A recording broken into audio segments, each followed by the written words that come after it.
coordinator for international actions on this specific issue. And she will talk about the work of XR International in the UK and the citizens' assemblies in the UK. So trying to answer the question, is it a democratic step forward? I think there's been a waste of time in Britain. And then they will have the opportunity to listen to Véronique Courant, who's also a researcher in political science at the University of Lausanne and Paris 8. And her scope of research is focused on the new types of democracy. And we will have an insight of the various forms of deliberative assemblies. He's an expert in this field, and he will talk about legitimacy and the possible institutionalization of those citizen assemblies. But he will say a lot more through his presentation. Then we'll have a third speaker, Alissa Owakil, who's a researcher and lecturer at the fellow at the University of Zurich, and she will talk about her experience in citizens' assemblies in Switzerland, notably in the city of Sion in the Valais canton, and we will discuss its various forms and the conclusions from this first experience. And then we'll have Miriam and Maxime, XR Switzerland, who deal with discussions and citizens' assemblies, and they will present the outcomes and the status in Switzerland and this issue, what we'll be able to implement in our country. And they will also raise their own questions on this specific topic. So these are for the 4 presentations and for the 5 speakers that you will hear this evening. And afterwards, after those sessions and speakers, we will have, we're going to switch in small groups for about 10 minutes. When I'm done speaking, and then you have the opportunity to introduce yourself individually. Then you will come back to the main room to follow the 4 presentations I've just mentioned. And after this, we will go back in small groups to discuss what you have, learned and how you felt, and we will discuss in small groups. And after 15 minutes, we'll get back to the main room together, and then we'll give the floor to those who've been following all the issues and questions raised on YouTube and social networks and Facebook, as well as in the Zoom main room where you currently are. And we will ask questions from the social networks to our speakers. They'll need to have very concise answers, 15 minutes max. To conclude, we will go back to the various subgroups to say goodbye, say farewell. And for those who wish to move on with the discussion later on, so outside of Zoom, there will be a link that we'll post to you, and there will be an additional area for discussion. So I hand over to those who are in small groups. Okay, breakout room. See you later. See you there soon.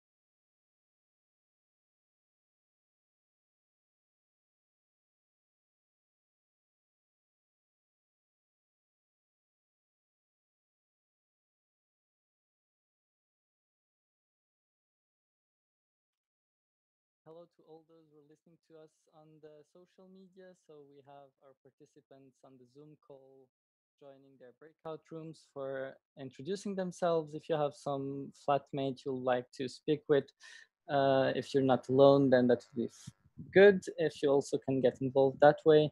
Otherwise, I suggest we have a little conversation here with Chani, and I'm going also to present what happened in the previous sessions. So we had first on Thursday a call that was based on the talk, and we were discussing how urgent the climate emergency is. We had Professor Jacques Dubochet introduce us the rise in temperature and how they're related to increase in emissions.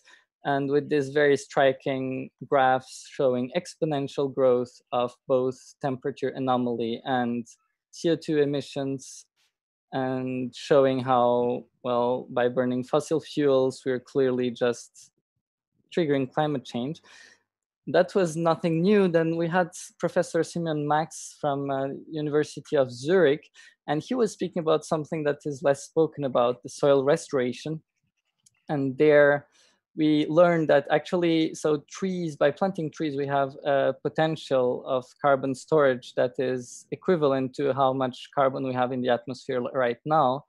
But then if you look at how much carbon you can store in the soils, then we have actually about 3 times more carbon storage potential. That was kind of an uplifting thought to think that we could be solving the problem we have right now. Then we have Professor Oriane Sarrazin tell us about the power of minorities and how minorities can influence public opinion, not by ensuring consistent opinion over space, meaning a majority has power because you see its opinion everywhere. Minorities can have power because they're consistently over time are pushing their ideas forward, and how that can actually in the long term change minds. And then we had Payal Parekh, who's a very active member of several climate change movements and other movements, feminists as well. And she was telling us about how you can have a strategy of building support to a cause by targeting first those who were willing to speak with you, and then have this whole spectrum of people who are neutral or slightly opposed or actually strongly opposing. And for each of those, you'll have a different strategy. Then that was for Thursday, and that presentation is on YouTube right now. Then yesterday on Friday, we had Damien Gumi speaking about Geneva's climate plan. And just surprising to see how the policy time, he was speaking about deadlines in the next year, the next 10 years, and then targets for 2050, and how that just was strikingly at odds with what Professor Dubochet had told us the day before about well, the fact that the temperature anomaly is doubling every 30 years. Then on the same day, we had Valérie Dacremont, a professor at the University of Lausanne and also a doctor who was involved in the reaction to the COVID-19 pandemic. And she was telling us about her own personal experience about how this virus is just changing all the time and how they just need to be very quick and to be very flexible. And it was interesting to see how that's related to what Damien Gumi had told us before, how slowly these climate plans are being put in place. So quite striking. And then as a last speaker yesterday, we had Professor Palazzo, who is a philosopher and also an economist partly. He was telling us about the power of narratives. So how we've been in a narrative for the past 200 years, maybe that comes from the Enlightenment, a narrative of progress, of personal development, of individual, unsatisfying individual needs. And he was saying, well, we ended up in a society that is like a forest, one of those forests you see when you're on a road and you just see these rows of trees that are artificially planted. And he was really saying, well, these trees actually don't get to live alive because their roots don't get to mix with each other. They don't get to build an actual ecosystem. And that's a bit how he said society is right now, with individuals who don't go deeper, don't explore their own opinions, don't really mix with each other. And he was proposing we should build a society. So he was proposing this narrative of a society that takes a much more holistic point of view on things, that is actually trying to build these connections and to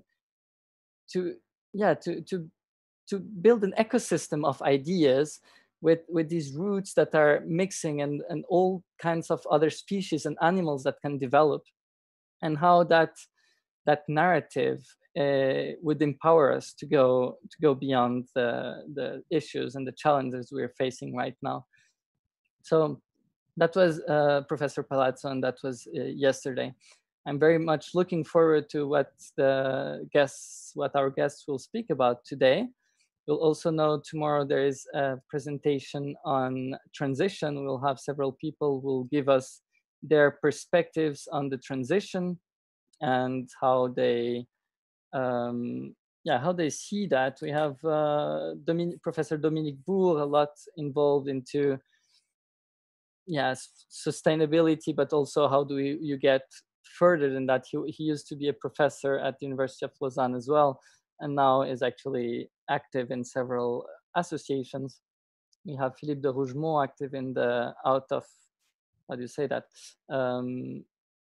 out of the atom Swiss association, so wanting Switzerland to go out of nuclear power.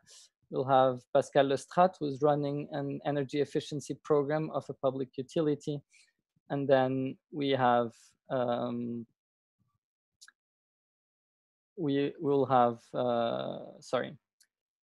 also Konrad Seifert, who's an efficient altruist, so telling us about his perspective.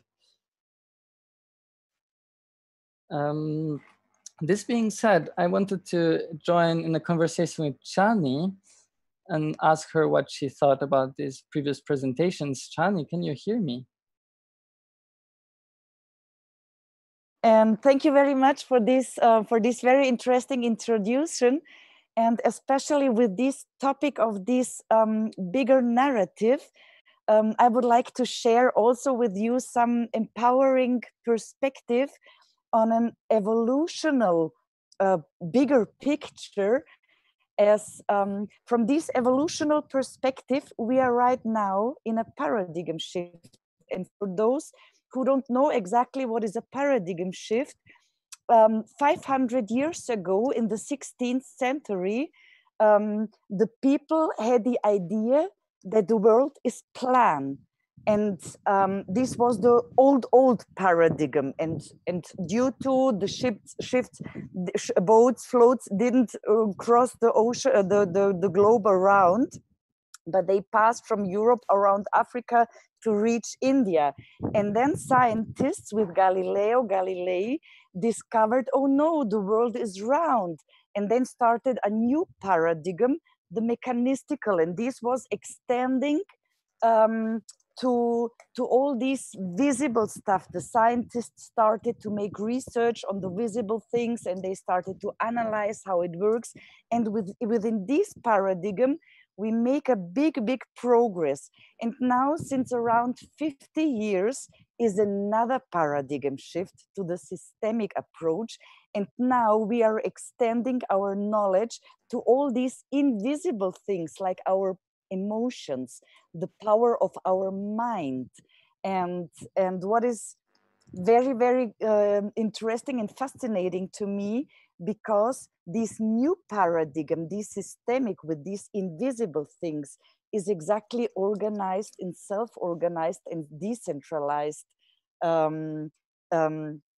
co-creation. If you, for instance, imagine your brain, you have there 80 billions of neurons, but there is not a hierarchy. You don't have one neuron who's to you, oh, I'm the chief, and then please, if you have a good idea, bring it to me. No, the neurons and all in life and in vividness. What is the new paradigm about vividness? You have everywhere self-organization on the same level without hierarchies. And at the moment, it's like building up momentum where the people make a spontaneous shift.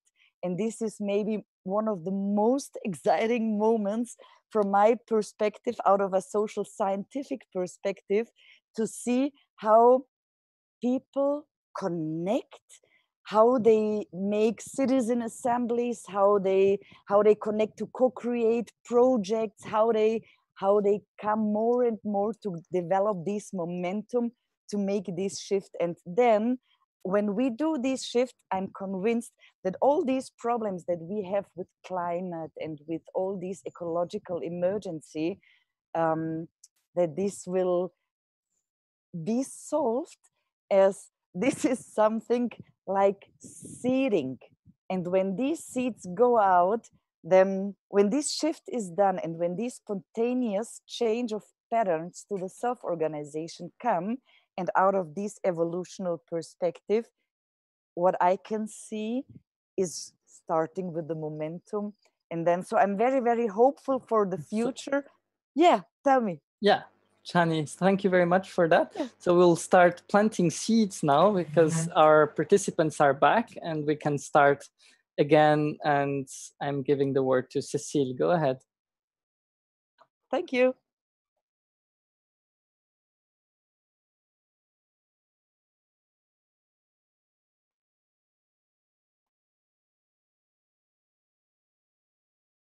Première intervenante de ce soir. So tonight's first speaker,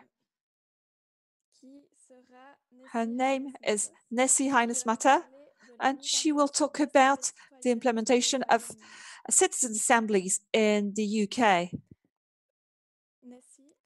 Nessie, thank you very much. c'est votre tour. I shall begin by thanking everyone for being here and gratitude for inviting me. I'm a member of the UK Citizens Assembly Working Group and also a participative democracy working group that is part of Extinction Rebellion Global Support. So I'm going to just begin this 10 to 15 minute presentation by sharing some slides.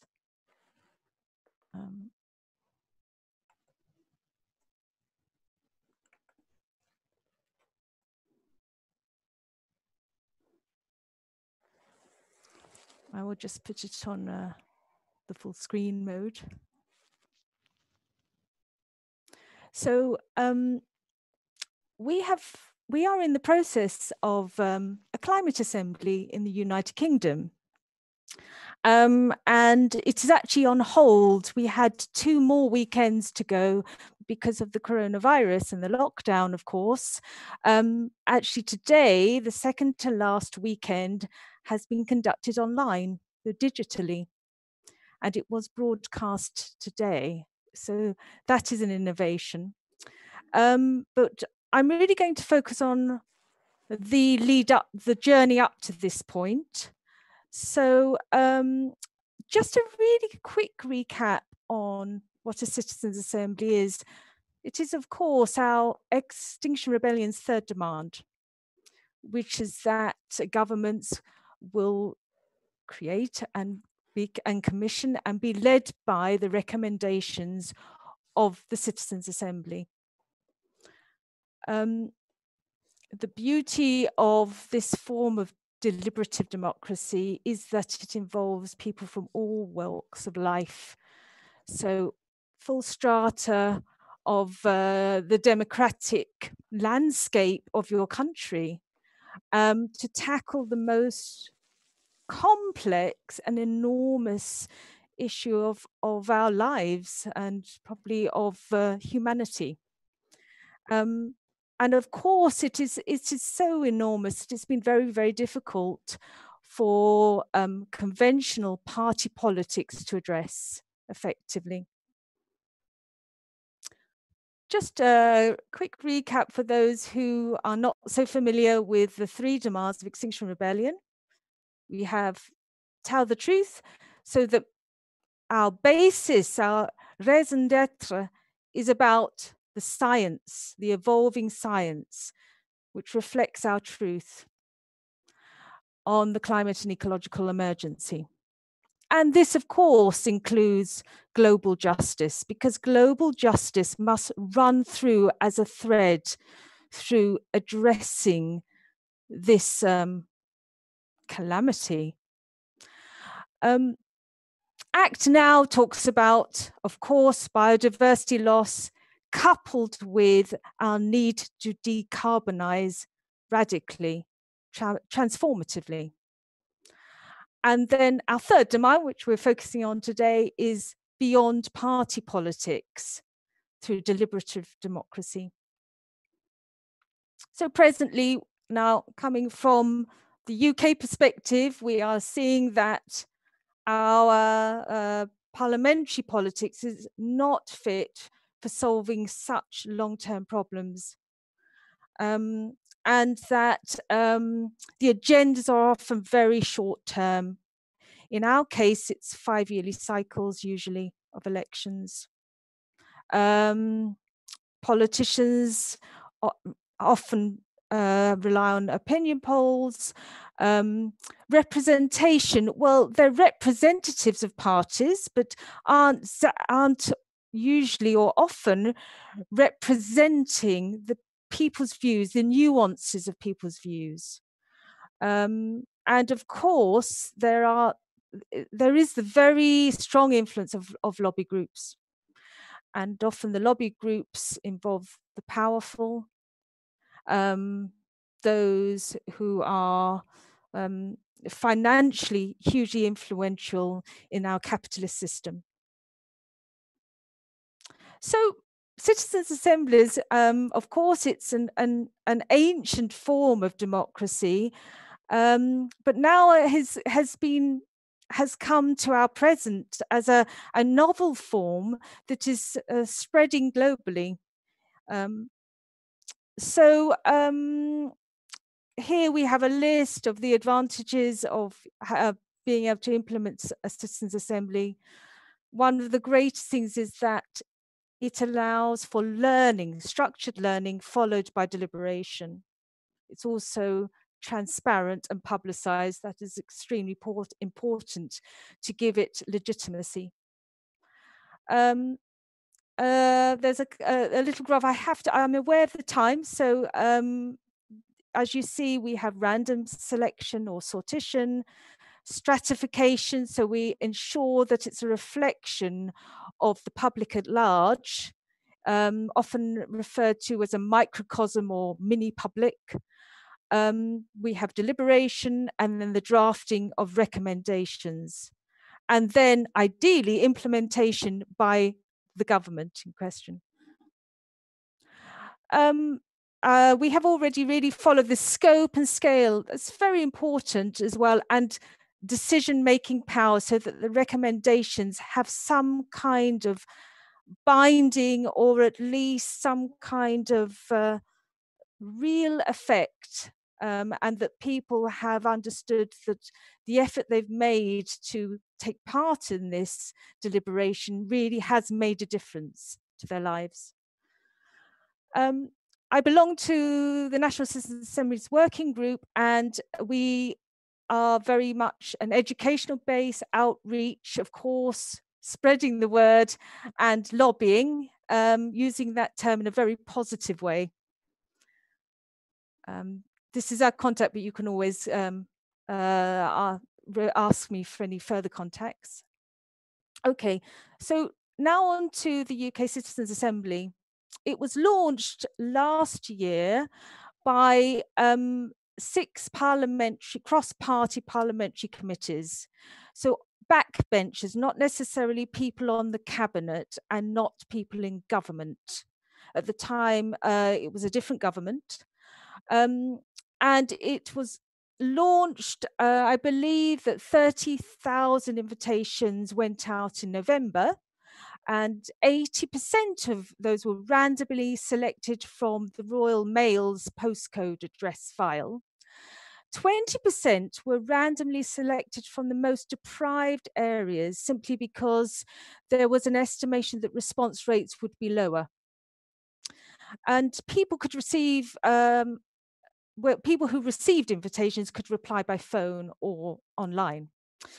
There was a stratification of sampling. So after the sortition, so reduced down to a few thousand, they then had to use a sampling technique to ensure that they had a demographic representation, which included categories of age, gender, education, ethnicity, location, urban or rural areas, and interestingly, attitude to climate change. They wanted to ensure that they had people who were not naturally convinced of the science or of climate change. And so they had a small bias to that to ensure that the deliberation could bring along this very important category of people to shift to actually for them to experience the learning and this transformative experience. Okay, so it was funded by the House of Commons and 2 foundations, and Involve was the professional body who actually organized and set up the process. And of course, it had to be overseen by expert leads and advisory panel. Very importantly to say that Extinction Rebellion was not involved at all in this process and would never be involved in such a process of setting up, implementation, running it, because we actually would be seen as a stakeholder. So of course, this has to be a very independent process for its own legitimacy. So it has been run really well. The process has, we've had observers there who've said the process has been very well run and that the assembly members have had a very positive experience and have been incredible in their contributions. However, there have been some critiques, specifically from Extinction Rebellion UK. One of the concerns is that 2050 is too late, and that particularly when we look at the fact that the question framed was about reaching carbon net zero by 2050 with no scope for something more radical. Therefore, it doesn't meet Extinction Rebellion's 3 demands, third demand. We have to keep in mind what the science said. Many countries in the United Nations signed up to the pledges of pursuing limiting global warming to 1.5 degrees centigrade. And of course, we have to consider the UK's fair share of that. So that the framing of the question in this Citizens' Assembly did not really go near to that, addressing that. The other critique is that backbenchers were not commissioned, so are not part of the UK government itself. And also, very importantly, there was no scope to deliberate on biodiversity loss, adaptation to the climate crisis, or global justice. So, for example, aspects such as consumption emissions. Many of our carbon emissions are outsourced, particularly to the majority world. And this wasn't necessarily addressed. The other thing is there was a focus on individual changes that they hoped would translate into societal changes, but it wasn't really addressing structural changes that we have to look at in terms of the capitalist system and inequality, pollution, consumerism. Okay. So reflections from observers. I'm just going to stop sharing. Yeah. Reflections from observers were that it was a very positive process, humbling, emotional. It's an emotional journey. So definitely very valuable. That it was very, people were, I think, very, it was a revelation that people could sit together at different ends of the spectrum, political spectrum, different social backgrounds, and find some kind of commonality, some kind of collective sense of empathy, shared humanity. And I think that was really very, very positive.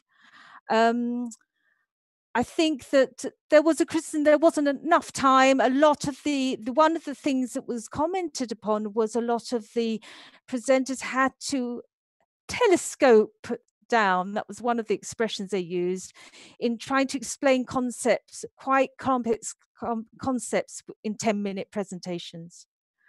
But then as people went and deliberated, this was a very, very positive experience in general. I'm aware that I'm probably I'm up for time now. So I think we'll have a chance for further questions, but thank you very, very much. Merci beaucoup, Nessie. Merci Thank you very much, Nessie. Thank you very much for this presentation. So I'm going to hand over to Etienne Grand, who's going to talk about those new systems and the new democratic systems, and we'll look at the different forms and the difficulties to include them within a more institutional process. Dimitri, over to you.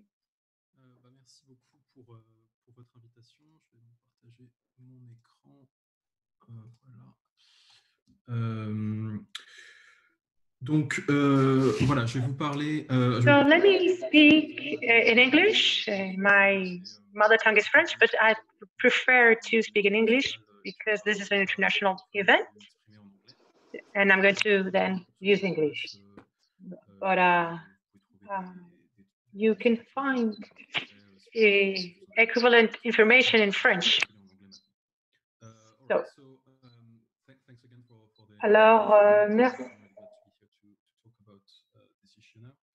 So my presentation is entitled Institutionalizing Deliberative Democracy, the Complex Legitimacy of Citizen Assembly. Equivalent information in French. So here I put you a case I worked on for years, which is the Irish case, the Irish Citizen Assembly. And I'm going to go more on that right now. So first, we need to locate the problem in the context we're in. There is a situation which is that democracy is in a paradox, is living a paradox right now. On the one hand, there is an hegemony of the democratic ideals. Everybody claims to be Democrat, and democracy is a great system, and everybody loves it. But at the same time, we have a crisis of what I call representational electocracy or representational government institution. So the indicators are quite clear. All over the Western world and abroad: abstention, lack of partisanship, defiance towards the political elite. And that comes partly from the fact that actually democracy was never the plan when the system we live in, the representational system that we live in, were put in place during the French, the British, and the American Revolution back in the 18th century. The plan was to create another system, which was an electocracy or an aristocracy which would rely on election, and that needs to make us conscious that there is three main systems answering the question: who rules, who has the power? On the one hand, there is monarchy, where one person has the power. On the other hand, there is oligarchy, when a small group of people has the power, and then there is democracy, where the vast majority of people and poor people are in power. Then within the type of democracy, there are subtypes. What people call representative democracy, which I refuse to call representative democracy because it is not representative in terms of demographics or attitudes, and it is not very democratic because giving away your power every 4 or 5 years doesn't count to me as exercising power, so it shouldn't be called democracy. What I call representational electocracy, which is, I think, a clearer concept, relies primarily on elections. So for some people, it's a type of democracy. Then there is, and we know it in Switzerland, direct democracy, which relies on the direct implication of people to vote laws and reforms that they want through initiatives that they self-launch and referendum that are put upon. Then there is participatory. The principle is that everybody can come and discuss, so it's open and it's self-selected, therefore it's not very representative because certain categories tend to come. And then there is deliberative, which is closed, based on randomly selected mini-publics. Another alternative type of democracy is grassroots, bring by social movement that are going to protest, to do civil disobedience. And the last type is associative, through interest group and stakeholder agreeing to set policies. So I'm going to only focus on deliberative democracy right now, but this distinction is important, and we come back to it at the very end of the talk. So there is a return of sortition through political theorists, democratic innovators that are launching innovation, and activists. And the question here is, how do we understand the rise of sortition, so random selection, to politics? And why are sortition activists, radical Democrats, and elected officials that are more mainstream, alike supporting deliberative democracy through randomly selected assemblies. And that's interesting because, like, for instance, in France last year, there was the Gilets jaunes, and they wanted a randomly selected assembly. And there was Grand Débat that was launched by President Macron that was encompassing several of such devices. So how come it happens? So we'll answer to that at the end. So first of all, we need to remember that sortition relies on 5 democratic principles: equality, which was the logic in ancient Athens; impartiality, which is the logic in popular juries for justice; representativeness, that's how opinion polls were created; inclusion, that's more like the new citizen panel; and what they call humility legitimacy, which I show can be potentially a new spirit of sortition, and we'll come to that at the end of the talk. 6th generation of mini-public devices were experienced throughout the world. The oldest one is the High Council of the Military Function in France, created in '69, and that's a permanent institution that still exists today, but not very well known. I conducted a research and wrote a paper about it. The second one are the citizen juries, or Planungzelle in Germany. They were launched in the 70s, and they had quite a lot of success. Then the consensus conference, more oriented towards technology and technological risks. The deliberative polling, which were invented by James Fishkin in the 90s, and are supposed to take a big sample of the population and make them deliberate so they can have an enlightened opinion about the question at stake, contrary to regular polls. The Citizen Initiative Review that Alice will present to you in the next talk, where a citizen jury drafts an impartial information to be sent to all the voters in a state or a country before initiative or referendum. And finally, what we're going to study now, which are the citizens' assemblies, launched in Canada, in British Columbia in 2004, replicated in Ontario and the Netherlands. And that those 3 assemblies were for electoral reform. Then there was a constitutional process in Iceland and Ireland at the beginning of the 2010s. And finally, there were civil society-led civil assemblies in Belgium and Australia. So it looks like that, people sitting at tables, talking together, and sometimes voting. I distinguish 8 deliberative tasks that those mini-publics can carry on. On the one hand, there is, and we're going to look for minimal to maximum. So the minimum one can be inclusion or education. You take some citizen and you make them feel included and you potentially educate them. The second one is consultation. You ask what the public can think when it deliberates. So it's a counterfactual consultation. Then there is information. So producing the information that you're going to send to the maxi public, to the electorate, like in the CIR. Control, having juries to check the public policies and elected officials.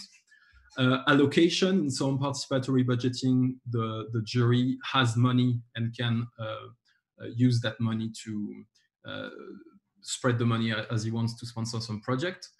There is the recurring proposition of having a randomly selected chamber that has been proposed in several countries.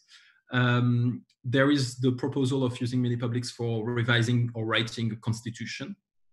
And finally, there is the proposition of having mini-publics for long-term decision-making because politicians are short-term oriented. So I'm going to quickly do a recap of the process in Ireland, which is a process I studied myself directly for some time. So first of all, we need to understand that the source of the process doesn't come from the politicians themselves or from the political sphere per se. It was mainly an activist and academic experimentation. But to understand the Irish context, I will show you that there is 3 successive citizen assembly and no 4th one, which I won't mention. 3 successful referendum, 1 failed referendum. And that can be largely explained by a context. And the context is the fact that there are structural constraints. Referendum is required in a compulsory way for constitutional changes. So in the follow-up of the subprime crisis in 2009, there was debates among researchers, and there was the idea of setting up a citizen assembly, and there was financial support from a philanthropy.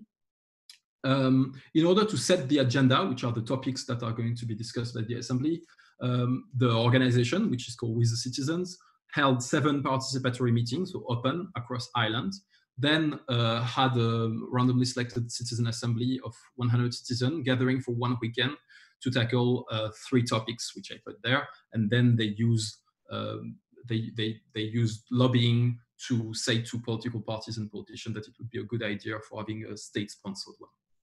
Then they had one because there was a change in the power with the coming to power of a new coalition.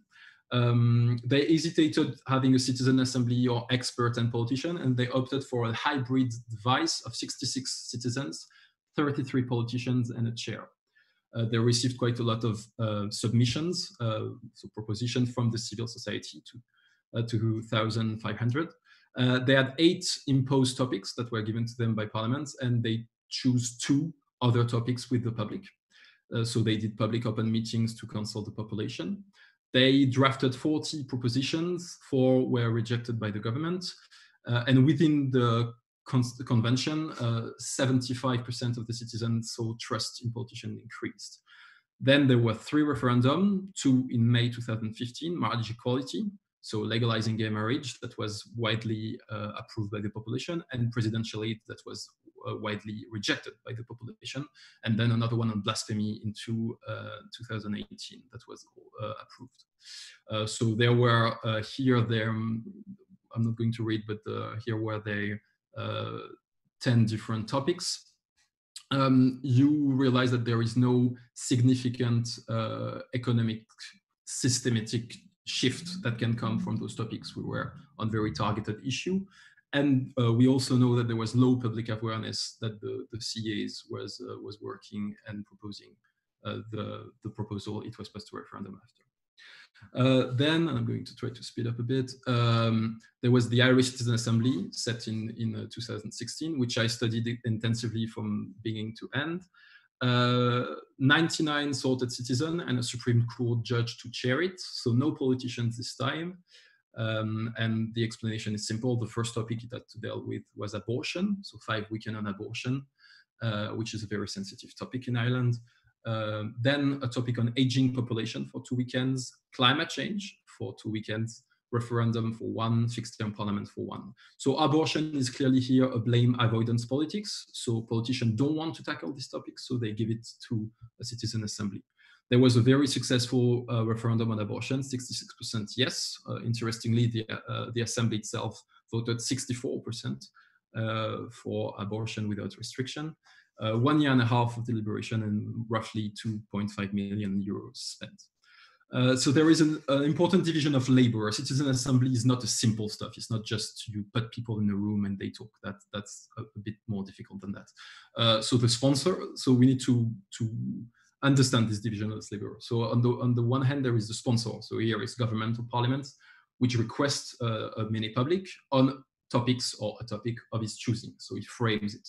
Then there is a secretariat that is going to select the other actor and run the process, a polling company that's recruiting the citizen panel, experts advisory group, which monitor the process, propose and select the speakers, experts and stakeholders, a steering group that's going to approve all the program, facilitators and note takers that help the deliberation to be fair and efficient. They are at the table of 6 to 8 citizens.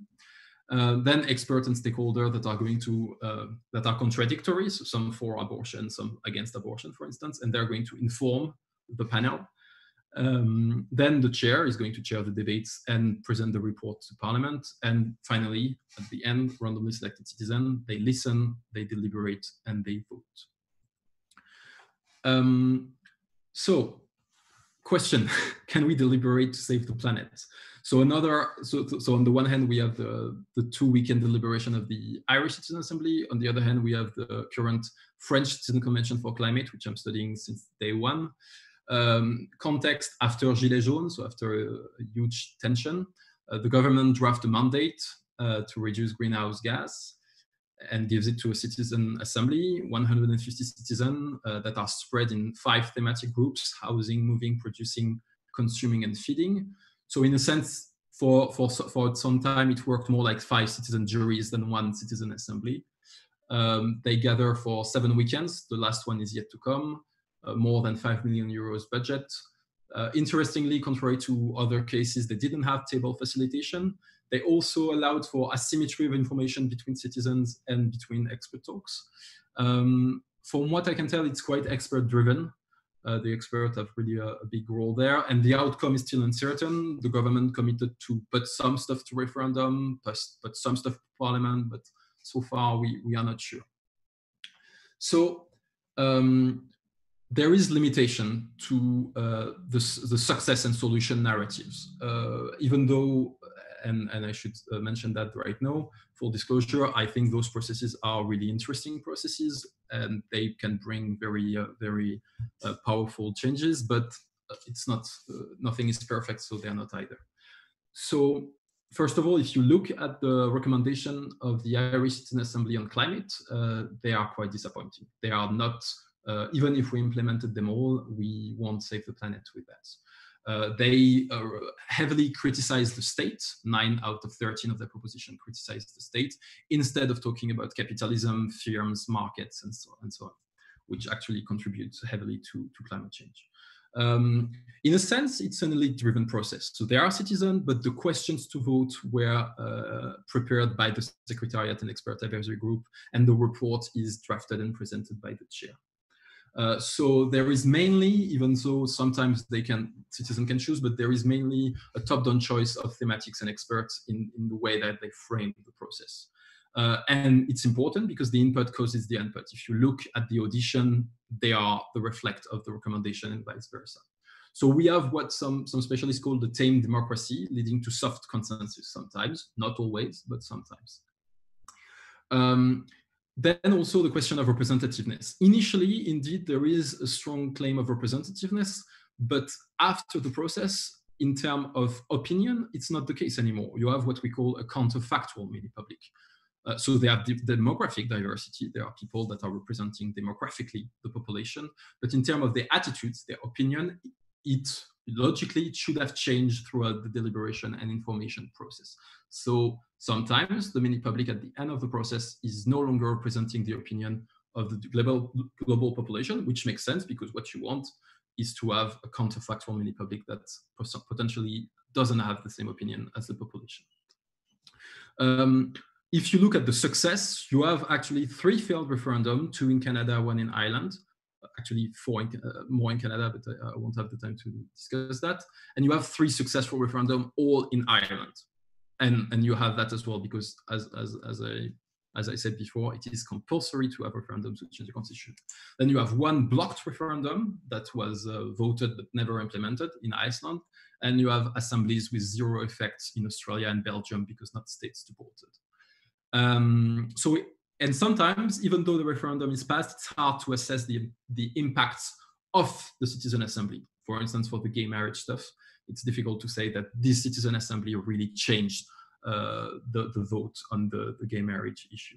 And there was quite some ignored recommendation.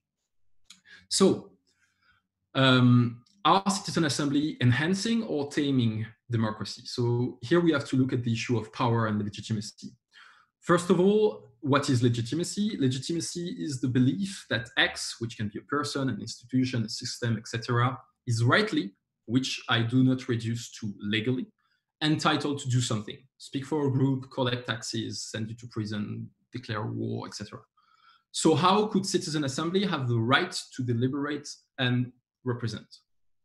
So here I distinguish 4 claims. Impartiality claims, we aren't lobbyists and the process is fair, we are hearing from all sides. Second, epistemic claims, we were educated through the meetings, we deliberated, and we have common sense. Representativeness claim, we are a fair cross-section of society and we won't do this job as representative for a long time, then we would go back to society. But then there is the counterfactual bias, potentially. And then equality, ordinariness, or what I call humility. We have humility, we are ordinary people, and we don't want to decide for other people. So this brings us to the question, how come politicians and radical Democrat activists are advocating for citizen assembly. So my hypothesis there that I've been testing for several years now is what I call humility legitimacy, which can please at the same time activists and politicians. So what do sortition activists fear is the domination of what Machiavelli called the grandi, the elite. And with humility legitimacy, you have the guarantee almost that a randomly selected representative will not make decision on their own, but are consultative. So they are preparing the decision, but they are not cutting it. And then they give the final word to other actors. And if we look empirically, citizen assembly recommendation were submitted to referendum in Canada, transmitted to parliament and government, which then decided which reform to pass to referendum in Ireland, given to an elected committee of non-politicians, then submitted to referendum in Iceland, transmitted to government in the Netherlands, used to inform voters before referendum in Oregon and other CIR, and with zero institutional effect because there was a lack of state support in Belgium and Australia. So here, in this case, sortition does not suppress the people's participation. People get to vote to approve or reject the proposition of the assembly, even if they do not elect the assembly. Now, why would politicians like Mini-Public? Well, for the same reason, because of their humility legitimacy, humility, they have enlightened Mini-Public that they can use to govern the Maxi-Public. So politicians are the veto player. They decide whether they want to set up a deliberative device, when, on which topic, for how long, who supervises it, what's its budget, what's its output, what happened to the recommendation. And that's what the French politician says. Randomly selected citizens should not be able to make proposition, to take decision, just make proposition because they don't have representativeness. Actually, they don't have legitimacy. And here, politicians can use consultative mini-publics to avoid direct democracy procedures, such as the referendum, and to discredit the ignorant crowd, the large public. They didn't deliberate. They didn't follow a deliberative and informative process, so they cannot be part of politics ever again. And radicalized militants. Oh, those activists, they are so stubborn. They don't hear from all sides. They're not impartial. So that it can be a dangerous tool then. Here we have to distinguish between external and internal legitimacies. So the internal legitimacies that are claimed for the mini-publics, I mentioned them already: impartiality, epistemic representativeness, and humility, equality, ordinariness, which I regroup. Then there is the external legitimacy. So I argue that because of humility legitimacy, the mini-public needs support from other legitimacy that could also downplay legitimacy by criticizing it. So there is the teaching of expert to gain expertise legitimacy, the help of a professional staff to obtain organizational legitimacy, the support of politicians to gain electoral and institutional legitimacy, the attention of the media to achieve public legitimacy, the approval of its proposition by referendum to gain popular or quantitative legitimacy, and finally mobilized legitimacy, which when involved group of activists can protest to support the proposition of the mini-public. And here we see that the three first external legitimacy are more elitist, and the three last are more democratic, more bottom-up, less top-down. So, and that's going to be my pre-last slide.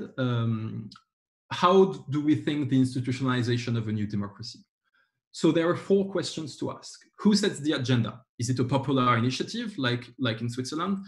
Or is it top-down? Is the agenda set by the elite? Who organizes the mini-public? Is it an independent entity, or is it government or elite-driven? Who is auditioned? Who is heard? Activists, researcher, or mainly politicians and technocrats? And who chooses them? Citizens or organizers mainly? Who ratify the proposition? Referendum or parliament? And finally, this way of thinking brings us, I think, to 4 possibilities for institutionalizing a new type of democracy. On the one hand, you have hybrid polyarchy.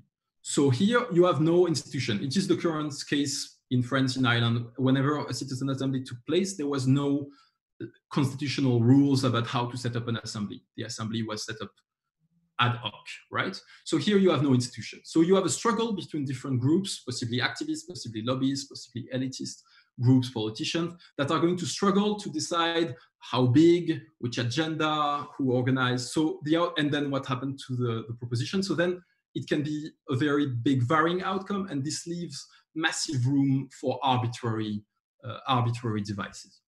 Then there is tokenistic or farmed consultation, which are within an electocracy. So here, the main source of power remains in the end of politicians, and they are going to use enlightened counterfactual mini-publics to discreditate maxi-publics and activists, and possibly reduce the level of participation for non-randomly selected publics. Third, you have representative klerocracy. Klerocracy means the power of those selected by lot. So here, you get rid of politician and election. That doesn't exist anymore, and you keep the delegative system. So the representative are still making the decision, not the population, but instead of electing them, they are selected by lot. And this is a fully empowered mini-public, but I would argue that this poses a problem because it suppresses participation from the maxi-public. You don't get to elect anybody, and you don't get to approve or disapprove the proposition of the mini-public because the mini-public decides. And finally, you have radical democracy, which are an articulation between citizen assembly and referendum. So it's a bit what we have in CIR, that's what we had in Athens. In Athens, the randomly selected assembly didn't take the decision. The assembly of the demos took the decision. So the kratos, the power, is in the end of the demos. And the institutional design is absolutely crucial because it shows who has the power. And there is two main options, delegation and consent to elites and representatives, be they randomly selected or elected, or people self-rule, so actual democracy. That's it. Here is the articles I wrote, which I draw parts on to present what I'm presenting to you today. They're all available, open access. And if you have any questions, do not hesitate. Thank you.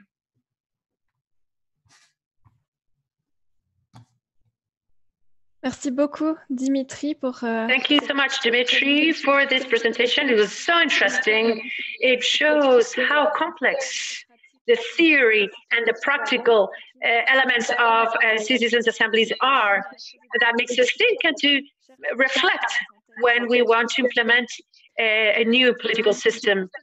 So let me now give the floor to Alice El-Wakil, who's going to present a specific operational example of a citizens' assembly implemented in 2019 in Sion. So you have the floor.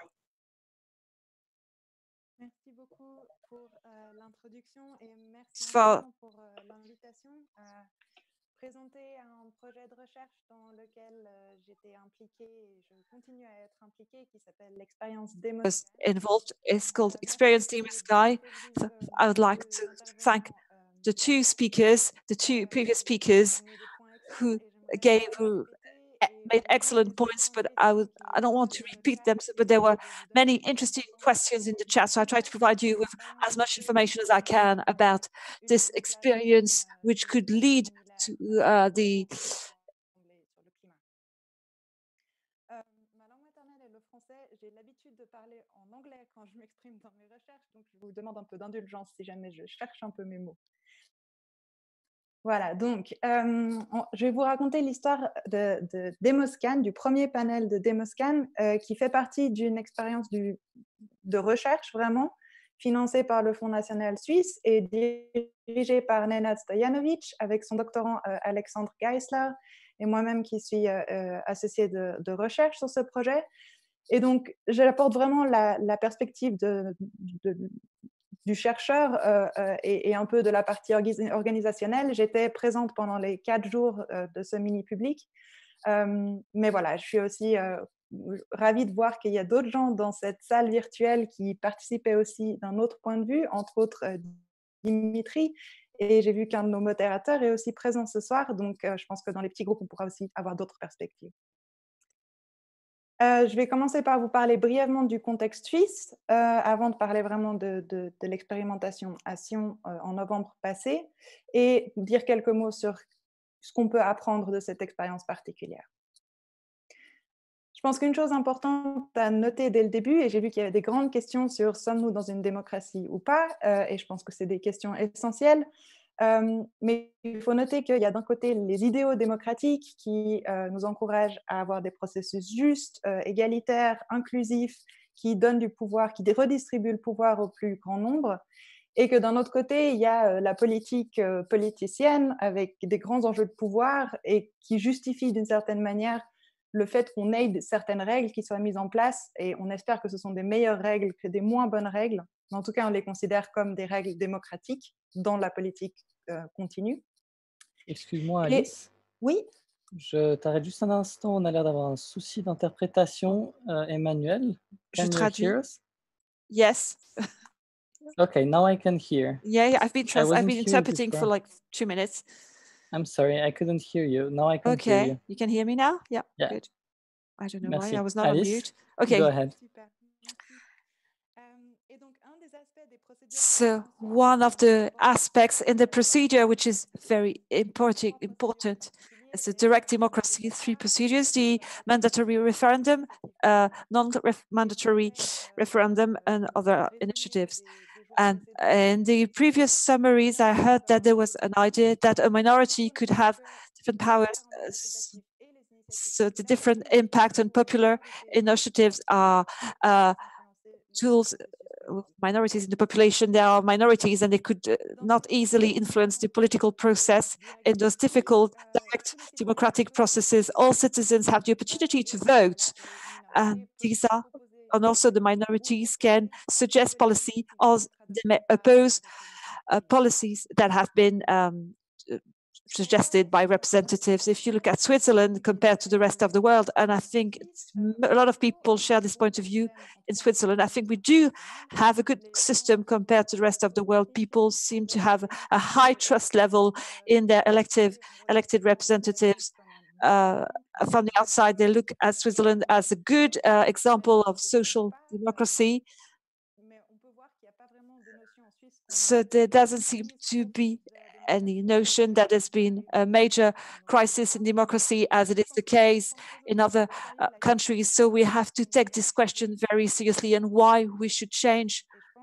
So I think that an answer that looks very relevant to me, that we have to note that direct democracy, as we see it in our country, encourages citizens to make decisions. Everybody has the opportunity to vote, put in the ballot, and take part in the decision process, in the decision-making process, but this leaves very little room, and we have very little room for maneuver for debates between citizens. We need to have enough room for discussion and exchanges between citizens, and we have very few means for the citizens to influence the development of new policies or new pathways. So the majority groups may suggest some initiatives, but they are the ones who appoint people, or we prepare or draft the text, and we have very little chances of having other influencing citizens in those initiatives. Another weakness, the fact that the citizens, of course, they decide, but in people's votes,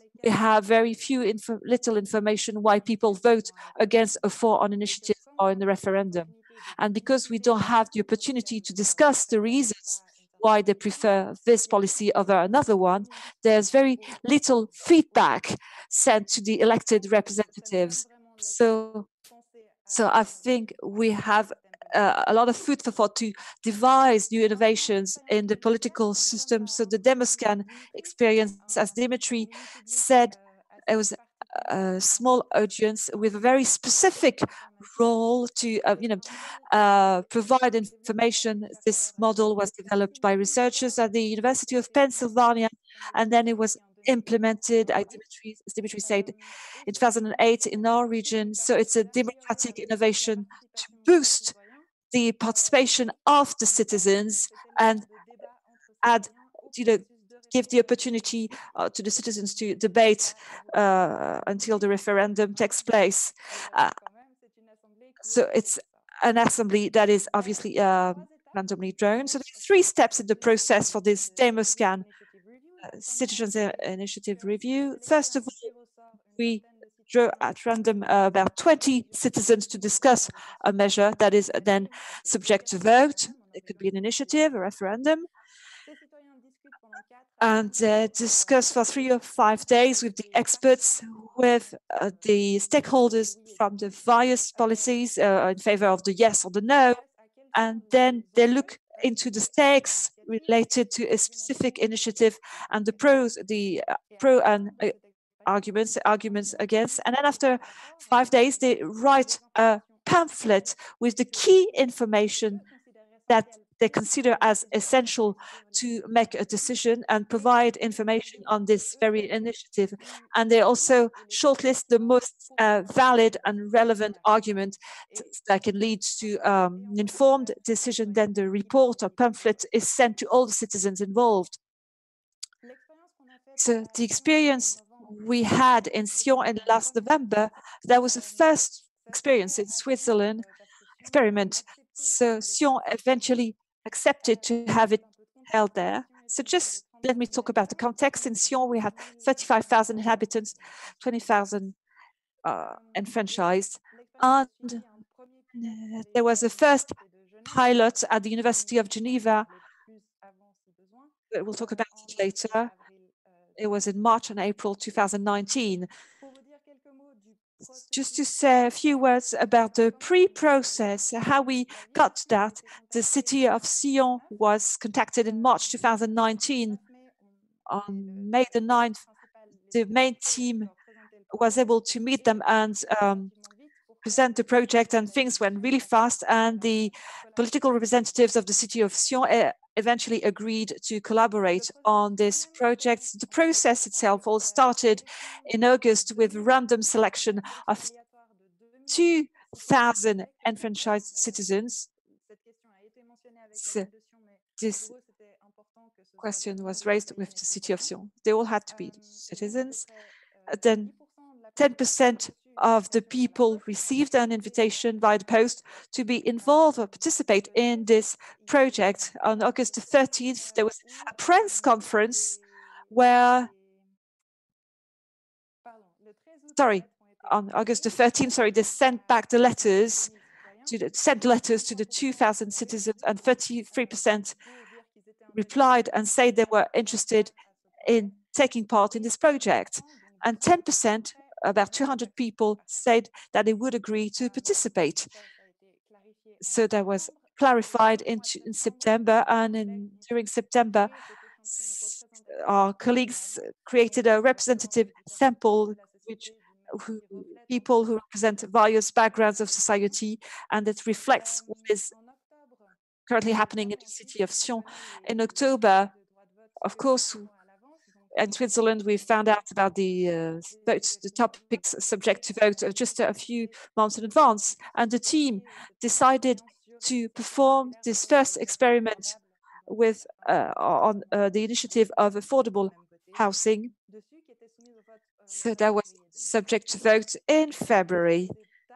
So quite later, at a later stage, we found out more about the topic of the citizens panel. The panel took place in November over 4 days, and at the end of the 4 days, the 2-page report was drafted and sent to the citizens. Just to tell you about the process itself, we used the model prepared by Healthy Democracy, which is an organization based in Oregon, and they organize the review sessions in different places. And obviously, it has to match the conditions of Sion, have to be in the right language, translated into French. And it was a very dense process that could have plenary sessions with experts, but also the pro-yes and pro-no supporters were also invited to join in. And there was a clear session on how to further develop the report and select the right arguments. And all the plenary sessions were divided in smaller groups and group sessions. During the process, there were small groups, group of 5 or 6 people with moderators who helped leading the discussions. Just to give you a brief idea, the first day was mostly about orientation, why we're here, what are we doing here, how are we going to interact with one another. There were also key questions raised. What is reliable information? How can we trust people?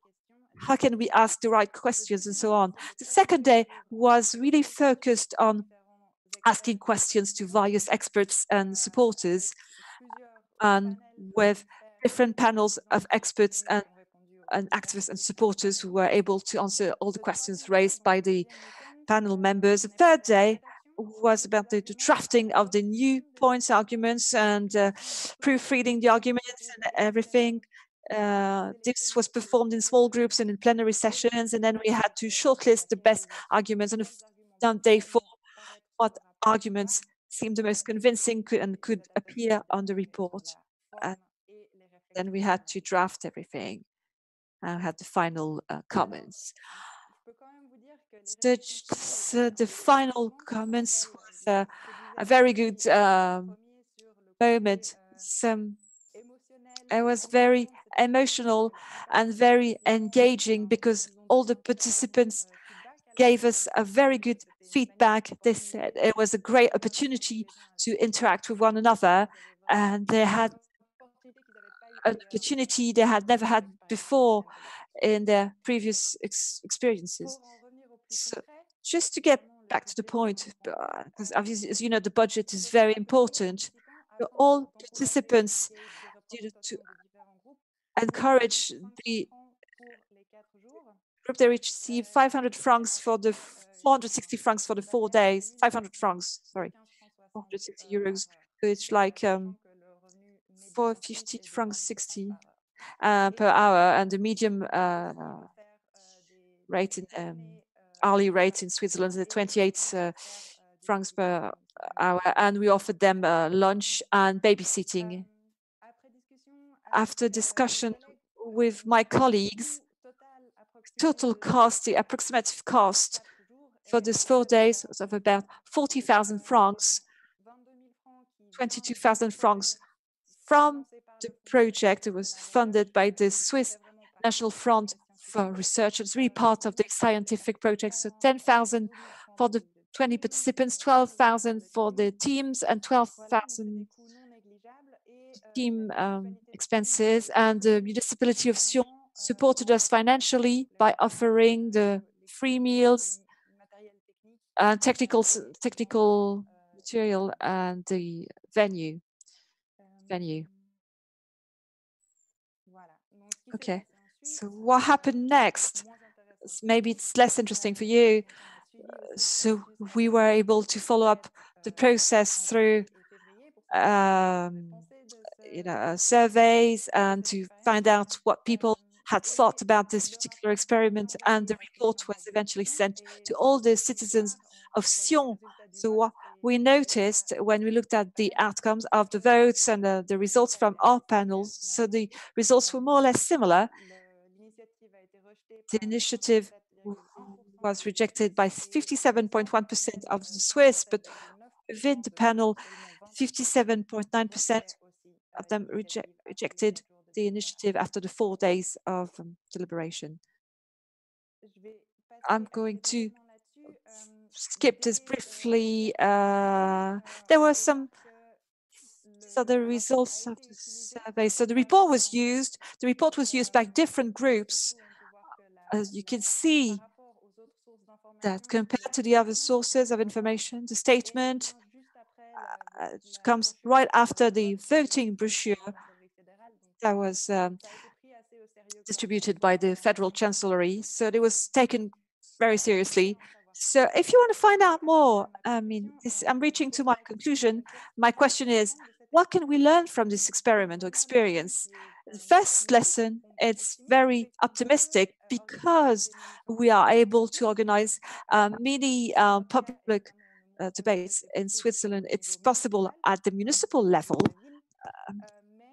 but these many publics have to be connected to the decision-making process. The many public made a decision, and they were completely involved in the decision-making process. the information did have a strong influence on the final outcome. And the second good piece of news, there is support for this kind of project in Switzerland. And one of the outcome of the survey showed that the municipality or the mayor of Sion was extremely supportive of this project. And the federal authorities also provided some support or did not legally hamper this project, and the media proved to be very supportive also. And bien sûr, en disant ça, il faut garder à l'esprit que le Citizens Initiative Review est un mode très spécifique de Mini-Public, ce qui est vraiment à propos de l'information, même s'il est relié au processus de législation.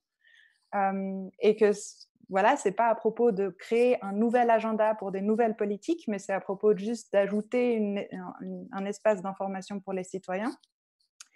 Et je pense que les exemples précédents que Dimitri a mentionnés sont aussi très intéressants parce qu'ils combinent des procédures de référendum avec des procédures de mini-public. Et finalement, je pense qu'il faut garder à l'esprit que tout changement institutionnel prend beaucoup de temps. Et je pense qu'une des questions importantes à régler, c'est est-ce qu'il faut avoir une assemblée citoyenne a one-time event, or do we have to launch this as a process that is part of a democratical Swiss process?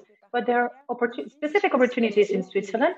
One, as mentioned in the questions we've read before, there are popular initiative mechanisms that allow to propose new ideas. It is one of the methods that has been highly used in Switzerland to change institutions.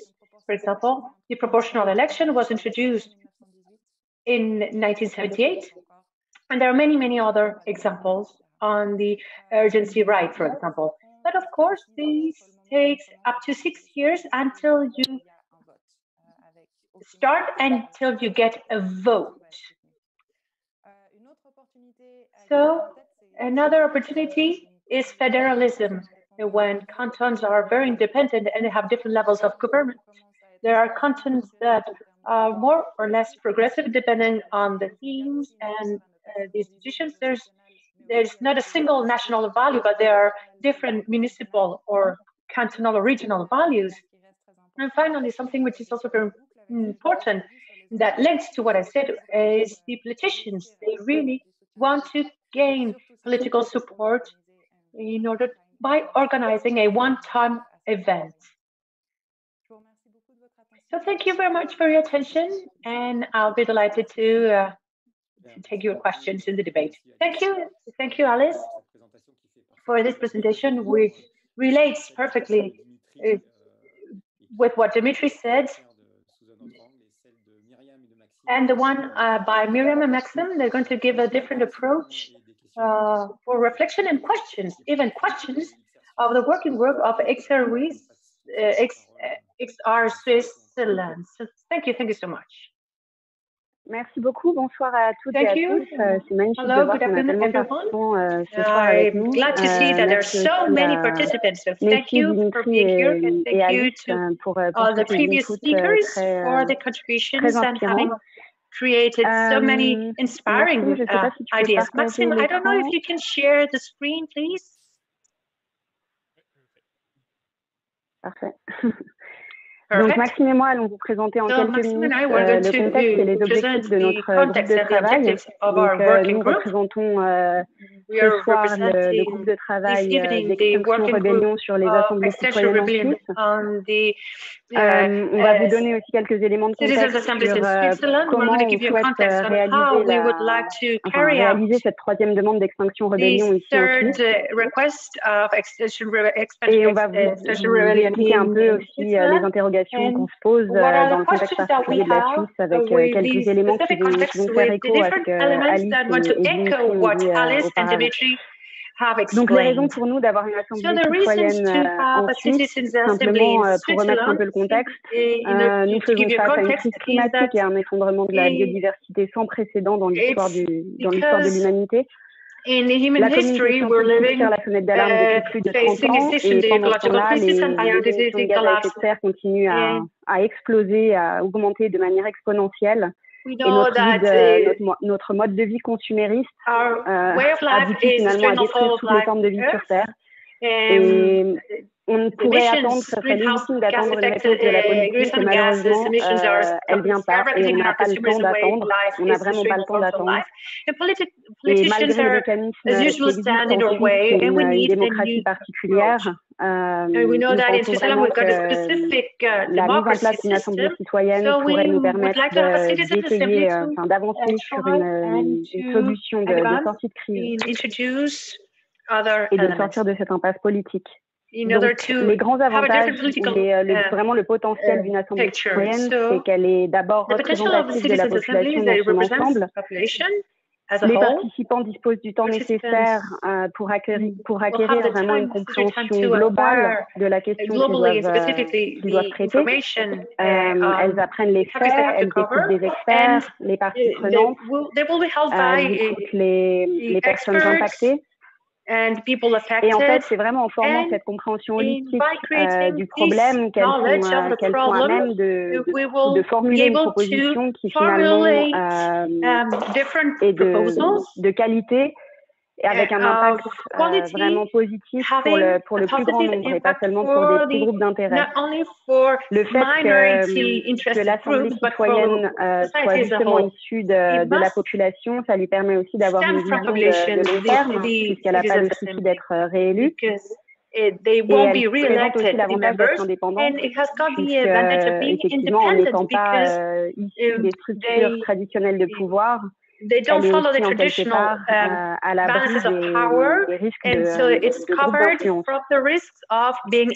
Et elles peuvent vraiment être impactantes parce qu'on l'a vu dans certains des exemples qui ont été mentionnés en avant, mais particulièrement, je pense maintenant à l'Irlande, où vraiment on a bien vu aussi que les décisions finalement qui ont été formulées par le ministre public ont été acceptées pratiquement d'une manière miroir par le grand public une fois qu'elles ont été présentées à la votation. Et alors pour nous, la question maintenant, c'est vraiment de se demander quels moyens pour réaliser une assemblée citoyenne en Suisse. Effectivement, nous nous présentons dans un pays, une démocratie très particulière, c'est une confédération, on a différents niveaux de décision de pouvoir, on a 4 langues, une diversité vraiment très particulière. Et aussi des mécanismes de participation directe, mais qui, à l'évidence, ne répondent pas au tempo, au rythme de réponse qu'on est obligé d'apporter pour espérer sortir de cette crise climatique et environnementale. Donc on se demande vraiment dans ce contexte en fait quelle est la bonne approche à prendre. Évidemment, au vu des enjeux qui sont face à nous, notre souhait serait d'avoir une assemblée citoyenne à l'échelle nationale qui puisse vraiment prendre des décisions d'envergure.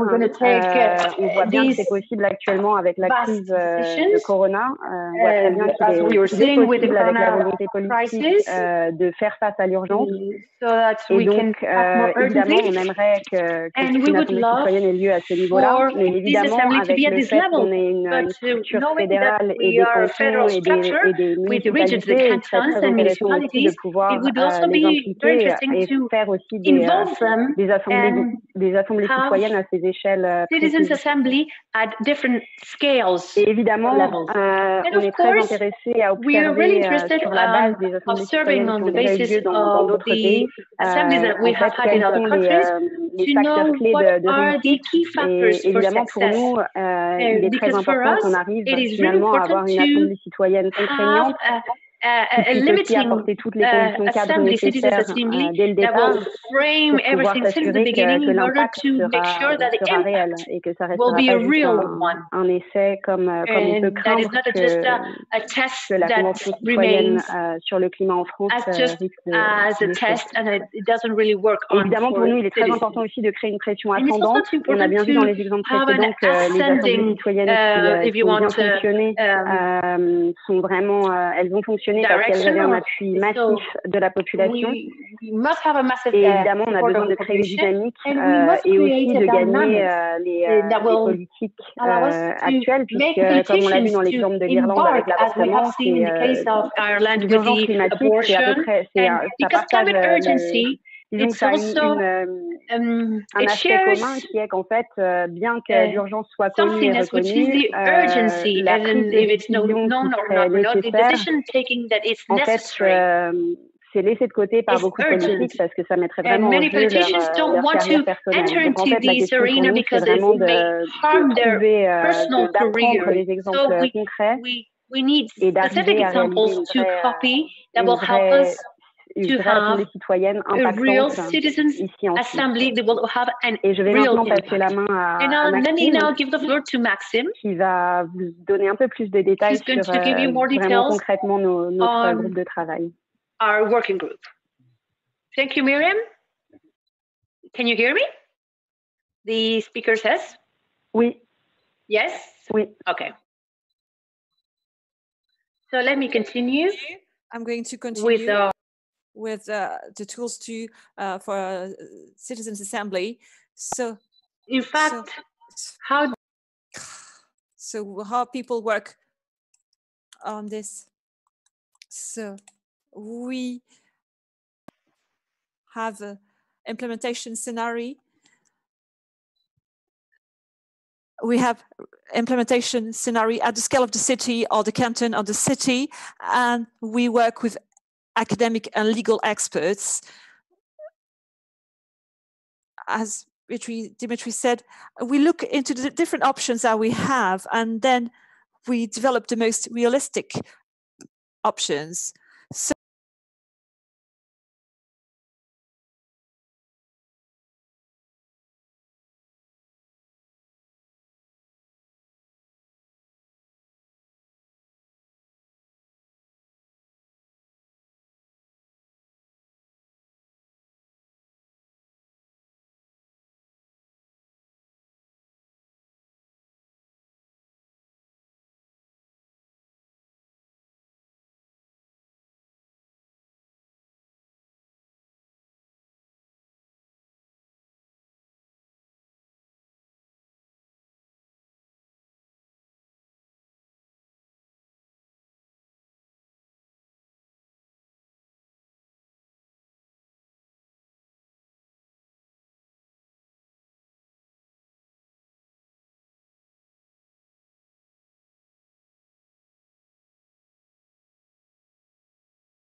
interpretation.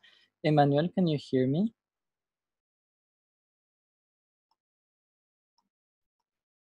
We can't hear you. Can you try to unmute and reactivate your mic? We still don't hear you. Abby, can we switch to Diana for the interpretation? Can you hear me now? Can you hear me? Yes, now it works. Oh, okay, it's working now. Then we're proceeding. Don't know what Emmanuel. happened. Okay. Sorry about that technical issue. Don't know what went wrong. Okay. So I was talking about the networking and lobbying. So our ambition to have a national citizen assembly is based on alliances and networking processes, because we want to strengthen our links with partner organizations like Climate Strike to have a bigger impact. And also we want to work with influencers to boost our ambition to decarbonate the economy. Also, we want to convince politicians that it's a realistic solutions that gives excellent outcomes, like we saw in Ireland. I guess the politics are usually scared at first glance because they think we're going to steal their jobs, but it's not the case.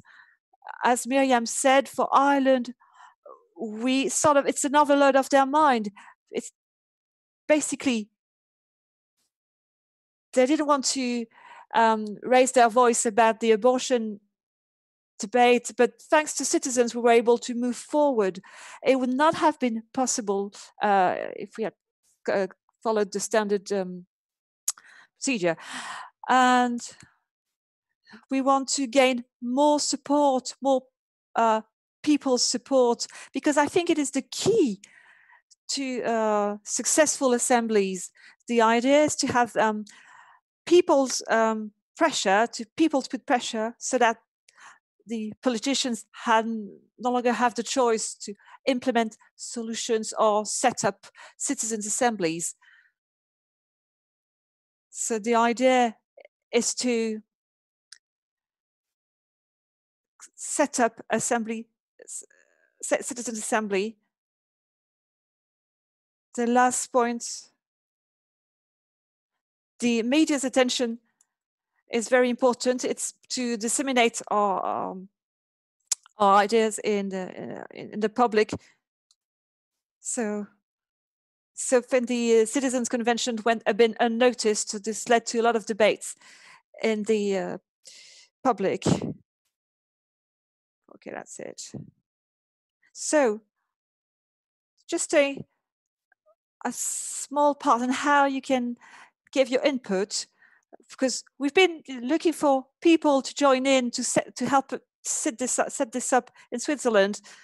So for issues relating to networking and lobbying, the sharing and promoting the idea of the launch of a citizen assembly. So we do need your input. And as Jacques Boucher said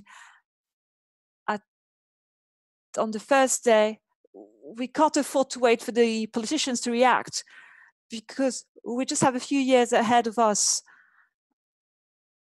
So we think, okay, they may do something, but that's not enough, because they won't do anything at the end of the day. And the other point I wanted to raise is about the people's initiatives. As Alice said, it takes a lot of years until you get started, but we want to go faster.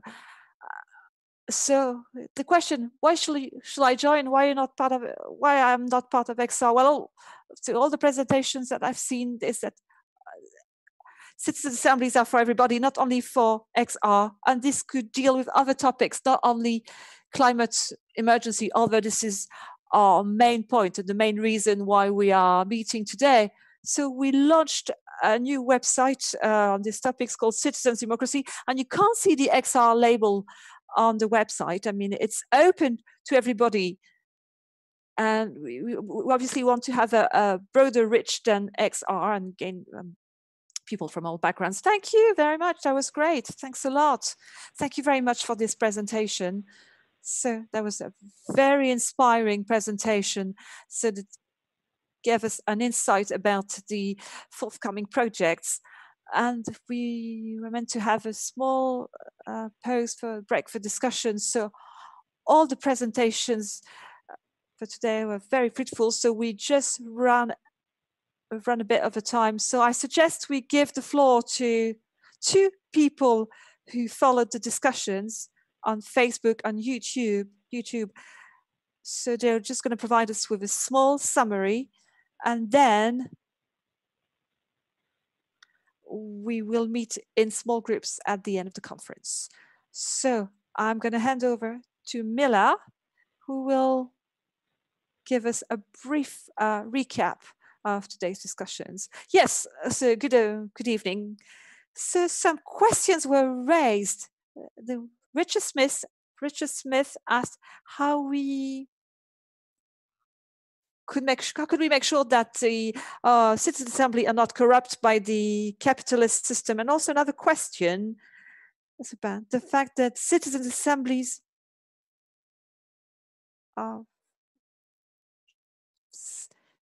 that people, we are reluctant to join XR, could be excluded from those citizen assemblies. That was the second question. And also, there were some comments about democracy in Switzerland and the system. These were the main questions that had come up. about the risk of corruption in the movement and the fact that there could be corruption in the Citizen Assembly. Dimitri, maybe you could answer the first question in just a few minutes. That's an interesting question. There are several answers to this. The first one is that the elections is a sort of a selection method. There's also a randomized draw, and election is a type of selection that guarantees one thing, is that the person who's going to get the position, the person is actually willing to have this position, not necessarily for the good. And that doesn't mean that the person will use their power in the right manner. It doesn't mean they're skillful. Donald Trump is competent, is skillful. I'm not so sure about this. So, a selection mode that guarantees skill, no, it doesn't exist. It's not a certification whatsoever. So that's the first point I wanted to raise. So by having a draw, this means that some people have not dedicated much time or energy to gain power. So I think that guarantees this first thing. Secondly, these people haven't been in touch with lobby or pressure groups to raise funds for a campaign or to appear on TV. The Obama-Romer campaign in 2010 in the US, there was more than 1 billion for each contender. So that was very expensive. So basically you spend most of the time like trying to raise money and not devising any new laws whatsoever. I don't know, I'm sorry, in English. Well, you can speak French. I'm translating. So he's switching to English, so I'm going to switch into French.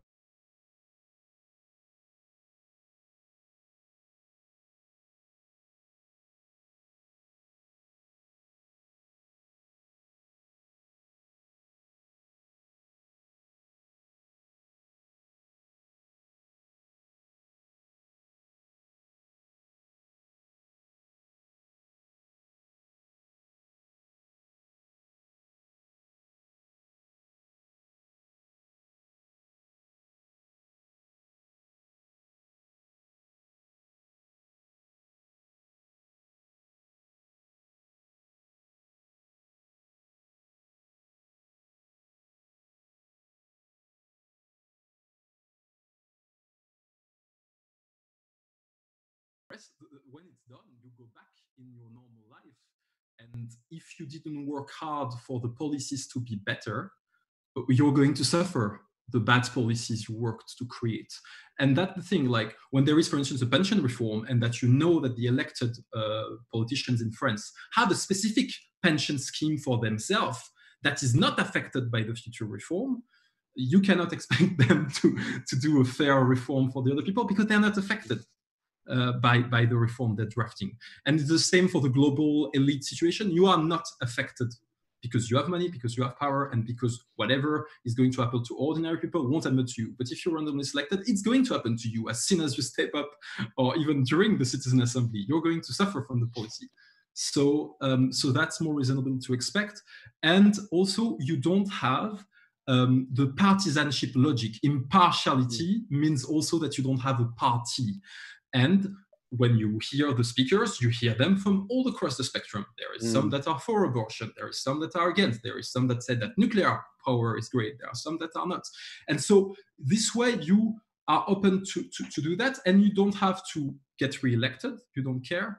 So you just have to do what you think is right, not what you think that's going to get you re-elected, and what you think is sound as scientific evidence or convincing arguments. You don't have to say, oh shit, I hear the scientific evidence, but I was not elected on this platform, or my party core is that capitalism is great, and if I start betraying that, I'm betraying my party, I'm betraying the people that voted for me, or the people that got me elected. More okay. Merci beaucoup pour cette réponse. Je me permets de te couper, désolé. Thank you very much for your answers. I'm sorry to interrupt, but maybe one of the speakers, Alice, could give us an answer on this short topic, and then I will hand over to Celine, who may have a few questions from the Facebook thread. So, Alice, do you want to answer this? I just wanted to give an example based on our experience on the fact that people have self-appointed themselves. Sorry, I didn't hear. So on the first day, there were a few participants who clearly said, I am against this initiative. And if you want to pass this initiative and convince us that it's the right way to act because you're left-wing academics and I'm against it and I want to support my point of view. So that was a good reason for them to self-appoint themselves, to appoint themselves. So I think this another there's a virtuous selection mechanism, and that does not reinforce any bias. So I think we all have our critical points, but to pick up with what Dimitri said about the virtues of random draw, and obviously it's more difficult to take over power here. And I think that's in Switzerland, we have a main advantage compared to other systems. It's because we can look at different subjects together, and we sort of hamper the people who want to take over power unfairly. So thank you for your brief response. Answer. Céline, would you like to give us to report one or two questions? Maybe interesting, or the Maxime questions about the implementation of working groups. Do you have any questions on this? Anything else? So, regarding the Citizens' Assembly in Switzerland, there was a question. The fact that they're having several languages, is this a hamper to Citizens' Assembly? Can our friends from XR answer this? Are you aware of this, language and cultural diversity? Is this part of your reflections? Alors, Maxime, je me permets de Maxime, ouais. I will answer for you. Miriam, oui. Sorry, I have to interrupt you because we can't hear. We can't hear the interpreter. Ou bien, je parle en anglais.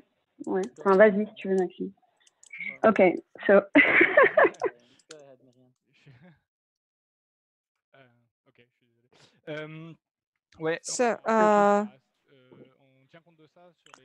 So we are aware of this for language diversity. It's a problem that we already raised. That's our case in Lucerne. We've made several assumptions, so the possibility for simultaneous interpreting could work, but this obviously requires a lot of logistics. And the other point was to have Citizens' Assembly per language, but this obviously creates a gap, so that's not the best option. So we're still trying to find the perfect solution, but I think this will obviously need simultaneous interpretation. Clearly, Extinction Rebellion is a very inclusive movement. So, of course, we don't want to exclude anyone due to language barriers. And yes, Switzerland is multilingual, so obviously we would cater for languages. And a question which is also open is representation of non-Swiss citizens living in Switzerland. Like Alice said in the example of Sion, non-Swiss citizens were not invited to contribute to this experiment, but for us, also with regards to inclusivity, it would be important to involve non-Swiss citizens into a citizens' assembly, simply because they represent about 25% of the country. So yeah, that's another aspect of inclusivity that we're discussing. Super, merci beaucoup pour cette réponse, pour ces réponses. Thank you very much for those answers. I think we're almost reaching the end. We're about to wrap up, reaching the end of this conference. So we're going to go back to the small groups just to have the final words and and final impressions. Thank you. May I say something? So we just wanted to ask each speaker to make a small conclusion. If you have the possibility to give us some brief feedback about your impressions and how you felt during those 2 hours, and then we'll part in small groups, and then as participants will provide conclusions about what we've heard. So I'm going to hand over briefly to Alice.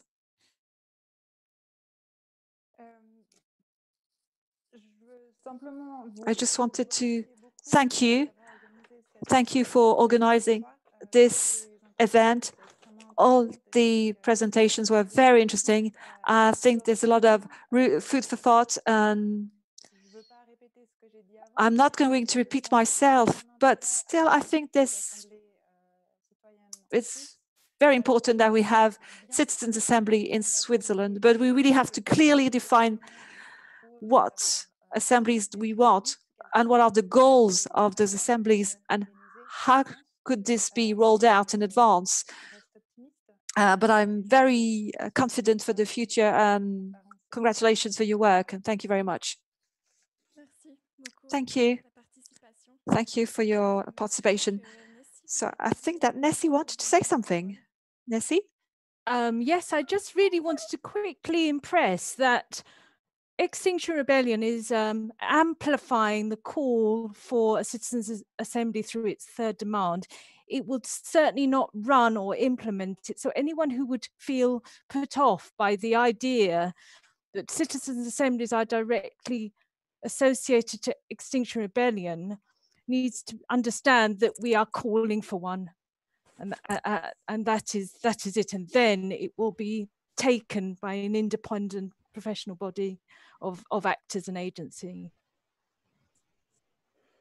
Thank you, Nessie. Would you like me to tie up? If you want. I just really wanted to thank you so much for inviting me. I think what I've learned from this event is that there's more that connects us than divides us. And also where in the minority world, citizens' assemblies may be really appropriate. In the majority world, there are many deliberative processes that are happening that can teach us so much in the minority world. In fact, so much of what's happening in the majority world around ecology and climate change, people have been earth defenders for decades, since, for the last decades. And I think we have to be just very careful that we don't take a template and place it onto the majority world. We have to decolonialize this system as much as anything else. But thank you so much. Thank you. Merci Nessie pour ces mots très. Thank you very much for those very encouraging words. Very nice conclusion. So, because we're in XR, so I'm going to hand over to Myriam and Maxime for their final words, for wrap up. Myriam, do you like to say something? Okay, so I will carry on English because translation is not working on my phone if I speak French for some reason. Yeah, big thank you to all the participants. It's very inspiring to hear real cases, very inspiring to see all the good questions that are coming up. And I want to join Nessie in her important conclusion. Of course, we don't want to run the Citizens' Assembly ourselves. We're enablers. We really want to push for a solution that's inclusive, that goes beyond just a national setting. Switzerland, like many other rich countries, has a responsibility for what's happening in other countries, especially in the global south. And this dimension also needs to be reflected in the work of the Citizens' Assembly on climate if we want it to be successful and just. Should I pass on to Maxime? Merci Myriam, et puis surtout merci beaucoup. Thank you, Myriam, and big thank you to the organizers. That was great to participate, to have all those participants. I was happy to listen to all those very good examples.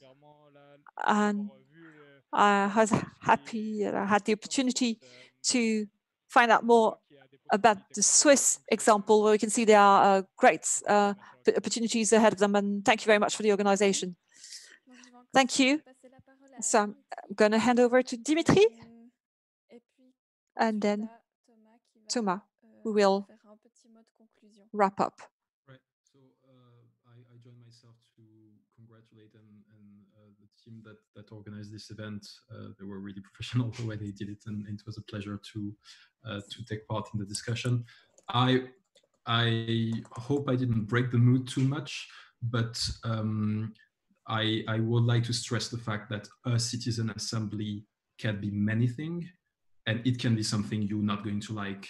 I think there can be very positive instance and very interesting and empowering and democratic instance of citizen assembly, and they can be dreadful occasion of citizen assembly where it is used to discredit any activist and the majority public as a bunch of either radicalized or ignorant crowd. And that's one point.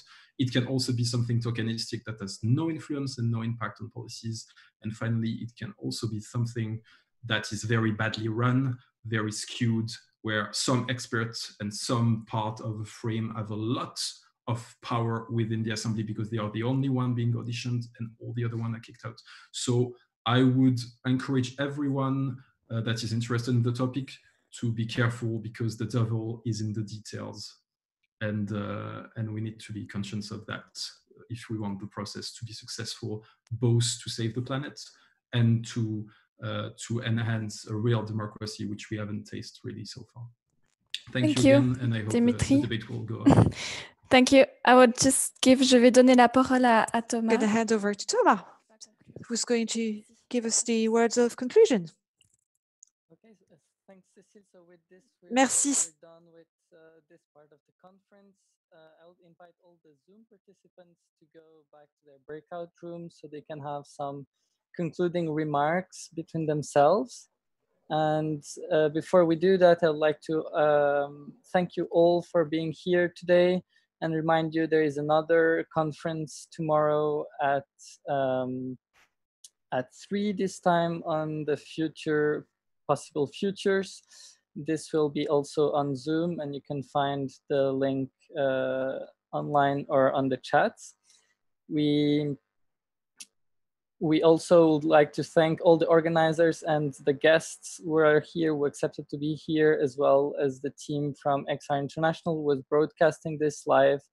And of course, thanks to all those who are listening out there. And we hope, although you're not in the breakout rooms, that you'll be inspired to speak about it around you with your flatmates for now, with your friends, or through the phone with your family. And spread the word. Ideas are a bit like viruses, and we need to contagiate as many people as possible. We need to contaminate people with these ideas, and to increase this transmission rate of ideas. For that, we need to get out there and speak out for them. So again, thank you very much to all those who are here, and see you maybe tomorrow, and go for the breakout rooms. Thanks.